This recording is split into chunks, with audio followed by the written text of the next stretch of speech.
नमस्ते प्रणाम। और एक बहुत प्यारी फिल्म रिलीज हो रही है, मेरी बेटी मेरा अभिमान।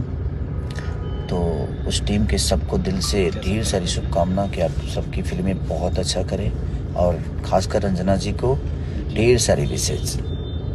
नमस्कार दोस्तों आजकल पहले से कुछ ज़्यादा खेसारी भैया के विरोधी स्टार हो गए हैं। वो लोग खेसारी भैया को ज्ञान दे रहे हैं मीडिया में आकर के कि वो तो खाली विवाद में रहते हैं, 6 महीने के लिए विवाद करना छोड़ दे तो एक दिन में ख़त्म हो जाएंगे। लेकिन ज्ञान देने के लिए पीछे नहीं रहते हैं। ज्ञान देते हैं कि विवाद छोड़ करके अगर हम एक दूसरे को प्रमोशन करेंगे, हमारा फिल्म आ रहा है तो आप प्रमोशन करिए, आपका फिल्म आ रहा है तो हम प्रमोशन करेंगे। ज्ञान देने में उन लोगों को कमी नहीं है, लेकिन उस ज्ञान को अपना करने में बहुत पीछे रह जाते हैं।